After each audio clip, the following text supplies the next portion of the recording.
สวัสดีปีใหม่ไทยค่ะทุกท่านทุกคนทุกการรับชม FC แอดมินทุกท่านทุกคนทั้งในประเทศทั้งนอกประเทศสวัสดีปีใหม่ไทยนะคะวันสงกรานต์วันนี้บ้านเยวาดจะมีประเพณีรดน้ำดำหัวสงน้ำพระนะคะนะพี่น้องประเพ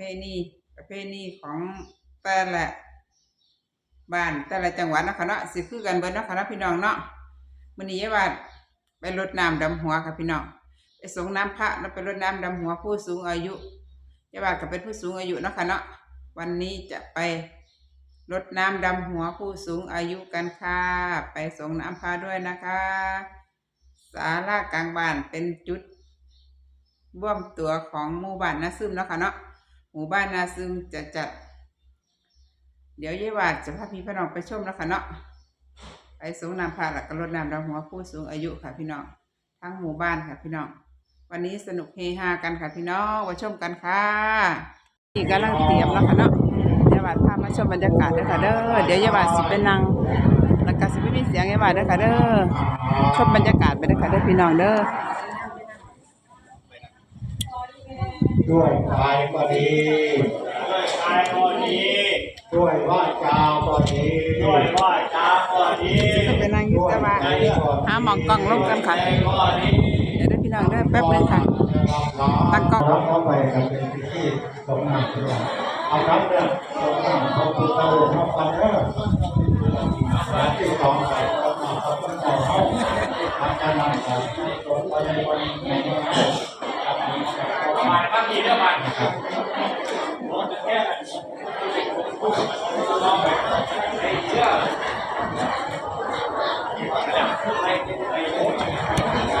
เอาพวกน้ำหอมเด้อได้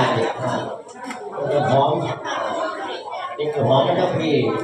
หลวงพระเจ้าประสงค์ก่อนนะครับพระเจ้าประสงค์ก่อนพระเจ้าเป็นผู้เฒ่าตื่นข้าวภายในได้เยซูเดชนะครับได้ทำพิธีนะครับถึงข้าพระเจ้าประสงค์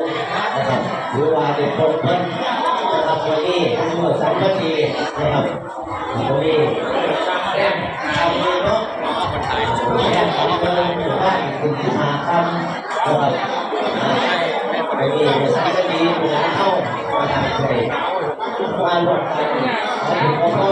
พระเจ้าประสงค์นะครับในเข้าของวันจะประสบความจะให้ลูกหลานจะให้ครอบครัวจะให้บ้านให้ลูกหลานนะครับบางทีผมรู้สึกว่าพี่น้องมันจะเชื่อมเข้านะครับสามารถกลับบ้าน80%นะครับเวลาลูกหลานเข้าไปท่านนะครับเดินทางมากนะครับไปวันก็ว่าก็ถึงนะครับเรื่องทางช่วงที่เดินทางก็ถึงแล้วนะครับเขาจะได้มาร่วมขอบุญขอพรแต่จะได้นะครับคือว่าลูกหลานบ้านเขาเนาะปีนี้ถึงบ้านมาไหลนะครับหรือว่าถึงบ้านถึงช่องจากนี้แล้วก็ขอบุญขอพรต้องทำงานบุญกับบ้านโรงเรียนนะครับจะได้แล้วหลังจากตั้งโรงงานตั้งหัวแล้วก็ตั้งโรงเรียนพวกจะมีกิจกรรมแห่ประมาณดอกบัวบานพวกจะเป็นประมาณไม้โบกเดือนประมาณพี่น้องเชื่อมกันนะครับคือทางพ่อเจ้าเราบ้านเจ้าเขาอะไรไปบ้านจ้าคนแก่ว่าให้ลูกหลานเขาให้ด้วยวันเอาตัวเอาข้าวมานี่หนังคนขายป่ะเอาพวกเจ้าอันนั้นแหละเอาพระเยซูเลยเนาะไปมหาวิทยาลัยสวยใช่ไปไงพ่อเรื่อย1 2 3 4 5 6 7จะเลื่อนได้เนี่ยจะมารับขึ้นเป็นทำแล้วนะครับ ที่สงฆ์นะครับ ผมก็เจ้าร่มบอลนี่เออผมพูดไหนนี่นะมันจะร่มนิด เพราะว่ามันนั่งเก้าอี้นะครับเดินมาได้นะครับสำหรับผู้ได้เท่านั้นพระพุทธเจ้านะครับเพราะว่าจะเป็นคนเอาเข้ามาเดินเอานะเพราะว่าต้องเสียตัวเยอะเลยนั่นคือก็เป็นการเรียนเรื่องอะไรนะครับจะเอาหลังพอได้เสียงพอได้เสียง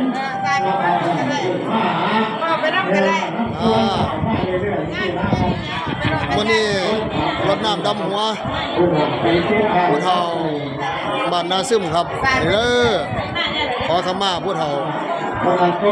ชาวบ้านนาซึมมาหลายมื้อนี้อันนี้ท่านรองครับอันนี้ท่านรองสมหมายบุรศิวะรองนายกองค์การบริหารส่วนตำบลนาโซเฮาครับ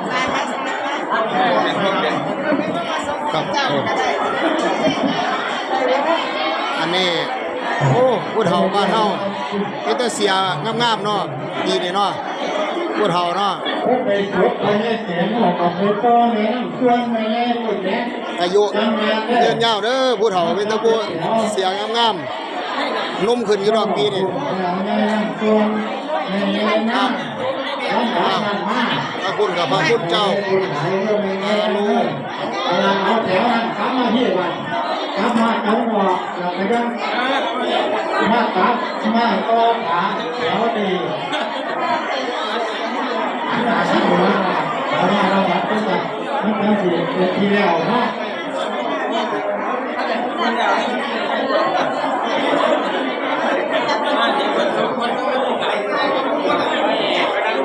ันนั้นพอเงี้ยสมเด็จ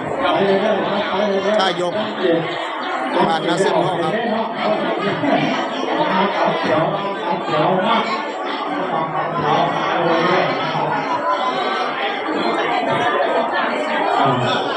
ผู้เป็นพ่อใหญ่ไม่ใหญ่ก็ต้องสมที่หลังว่าผู้เป็นพ่อใหญ่ไม่ใหญ่ต้องสมที่หลังในลูกในหลานเข้าสมกันดูต้องพลังโตเป็นพ่อใหญ่การแก้ไขโน่นเข้าไปสบายสุขสบายเข้าในลูกในหลานเข้าสมกันไปเข้าต้องสมที่หลังผู้เป็นพ่อใหญ่ผู้เฒ่าผู้ยาวผู้เป็นพ่อเป็นแม่พอแล้วพอพูดในงานนะครับว่าเราช่วยมานะให้ย้อนนะครับยกเลิกนะครับพอได้ในห้องพูดในงานห้องในรูปนะเราเข้าเติมห้องเอาสีห้อง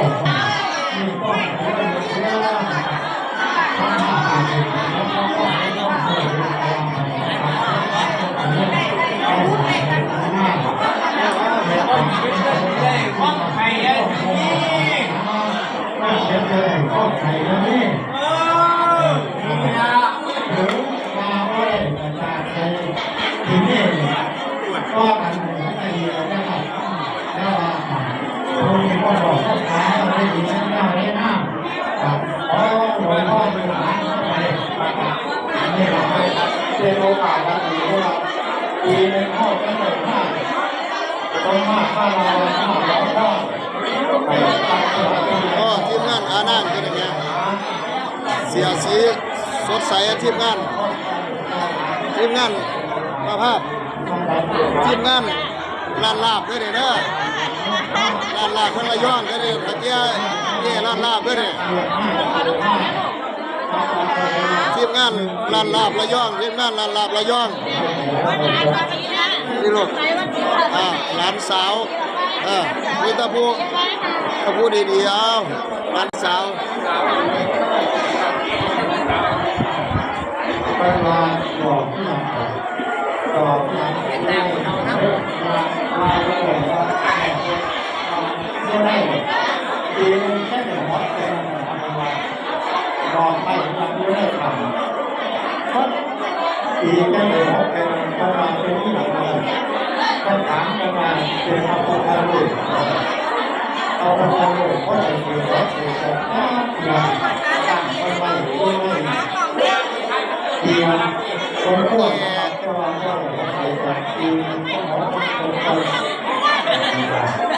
็นมีหาดีจ้าถูกเจ้าหน้าที่ใส่ข้าวแล้วมีข้าว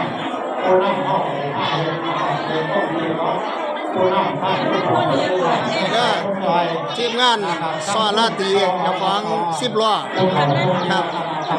ขนส่งครับติดต่อได้รถขนส่ง10ล้อครับรับจ้างทั่วไป ประเภท ครับ ผมขอเป็นที่ขอโทษเลยนะดีก็มากแต่ไม่ได้ดีมาก เออ ตลาดเข้าว่าเขาไป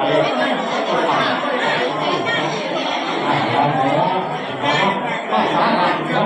มาใช้ก่อนกันนะภาษาต่าง โอ้หลายสำหรับหน้าซึมครับ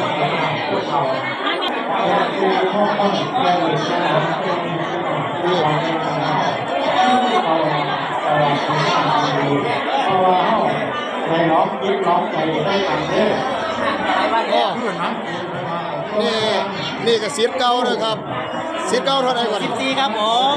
สิทธิ์เก่า 14รายงานตัวครับผ สิบ ม เก้า14ครับ ครับผม สิบเก้าหน้าเสื่อมครับ14พศ14ครับ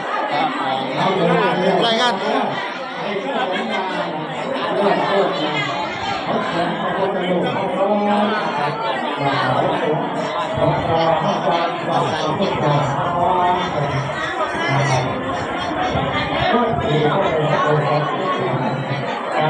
โอ้หลายทีมงานหน้าซึมมื้อนี้ร่วมแรงร่วมใจทุกคนแน่นหนาฟ้าข้างครับสำหรับลูกหลานหน้าซึมผู้บ่ได้มาก็ส่งกำลังใจมาเป็นกำลังใจก็ได้ผู้บ่ได้มาเนาะครับคนแก่ๆก็ได้บ้านใหญ่คน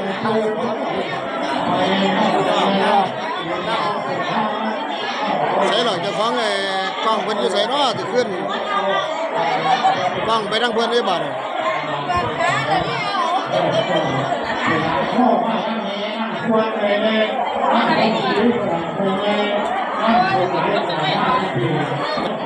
แล้วได้ไม่เท่าได้คำถ่ายมู่อะไรไป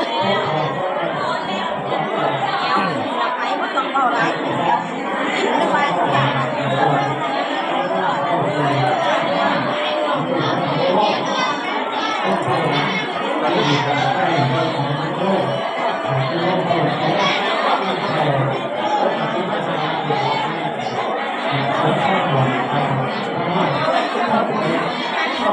เนาะ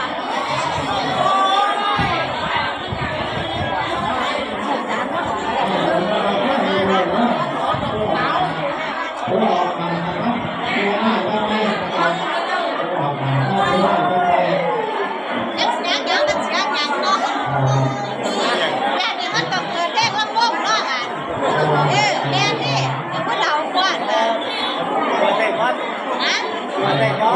อ้าวนี่ก็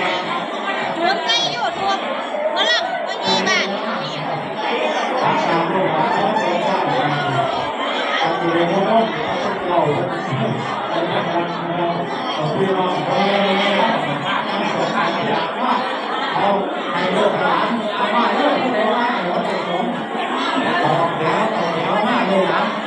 เอาลูกหลานเอาไว้ก่อนนะครับ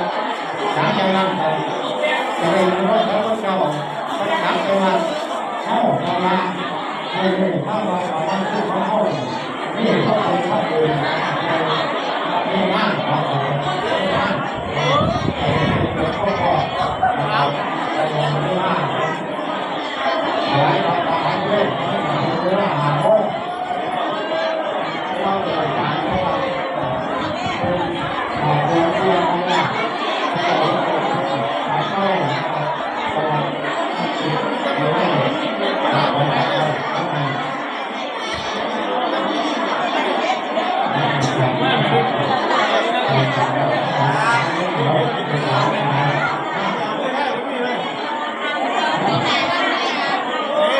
เอาบ้านขึ้นไม่ได้ขึ้น เป็นช่างภาพด้วยบัด โอ้ไปสิหาแล้วนี่โอเช่สวยงามได้เดี๋ยวครบ20นาทีจะลงเป็นม้วนหนึงงามสวยงามเก็บภาพบรรยากาศประเพณีสงกรานต์บ้านนาซึมเนาะค่ะเนาะบ้านนาซึมรดน้ำดำหัวค่ะรดน้ำดำหัวผู้สูงอายุค่ะคึกคืนค่ะพี่น้องประมาณนี้เนาะค่ะเนาะบรรยากาศนะคะบ้านนาซึมก่อนสิรดดำหัวผู้เฒ่ากะไปรดน้ำดำหัวพระ เดี๋ยวจะบาดไปนั่งก็ได้กันเด้อเดี๋ยวถ้าพ่อ20ปิดหมองนี้เด้อ20กันปิดเด้อถ่ายเอาคนยางนี่ละงาม ยังคือไงหยอก ไปใส่มากันบอกเลยแล้วจะไปนั่งหันก็ได้ภาพไปใส่มาอย่างนี้ พอเวลา20นิดเด้อ ตัวนิดๆก็ได้ โอ้ โอ้หัน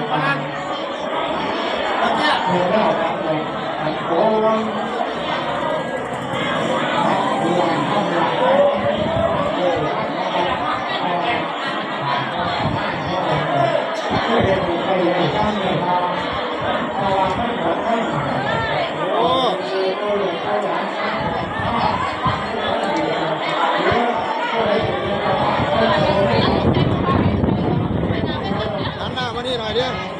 ทีมงานเราข้าวหอมหันหน้ามาว่าไงหันหน้ามานี่ดิหันหน้ามานี่หน่อยไม่เอาแต่งตัวสวยวันนี้หน้าข้าวหอมมา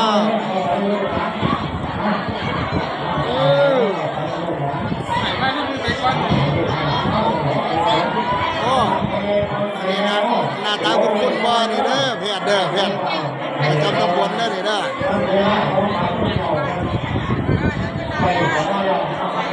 อ้าวโอ้เป็นตะคนสวยนี่ทีมงานนั่นใดนี่ทีมงานสร้างแหลมด้วยครับเด้อนี่เด้อวันนี้เพิ่นมาเป็นครูครับสร้างแหลมเด้อเพิ่นเฮ็ดงานเพิ่นไปตะพูดยาวโดนหลายมื้อนี้เพิ่นเลยควงครูมาเนื่องในวันสงกรานต์ครับ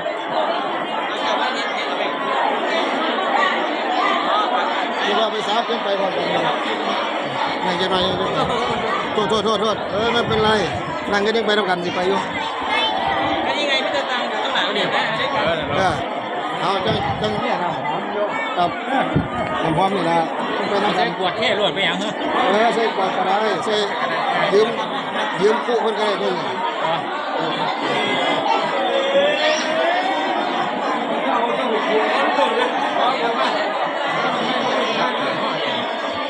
ฝากเกือบไปนี่ด้วยนี่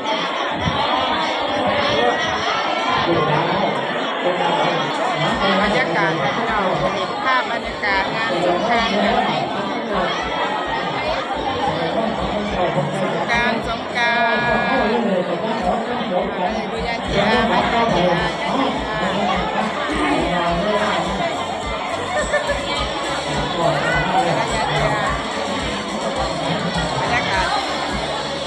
บรรยากาศค่ะพี่น้อง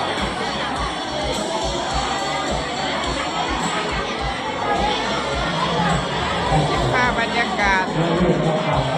รดน้ำดำหัวผู้สูงอายุในวันสงกรานต์ค่ะพี่น้องศาลากลางบ้านนักขึ้นแล้วค่ะเนาะประมาณนี้ค่ะพี่น้องข้างในกับเป็นพระสงฆ์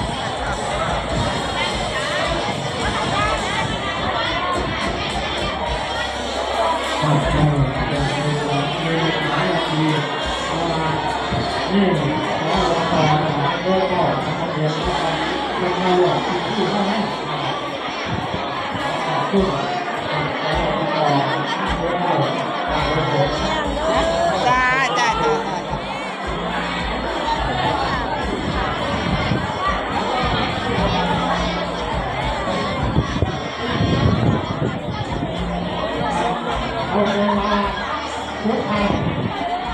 ลมแห้งตั้งกล้องยาก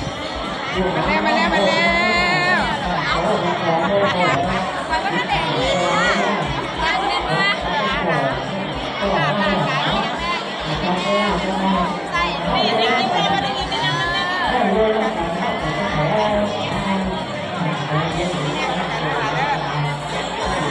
พี่น้องเนี่ยว่าขอลงคลิปตัวนี้แล้วกัน ได้เก็บภาพบรรยากาศให้ดูนะคะแค่นี้นะคะ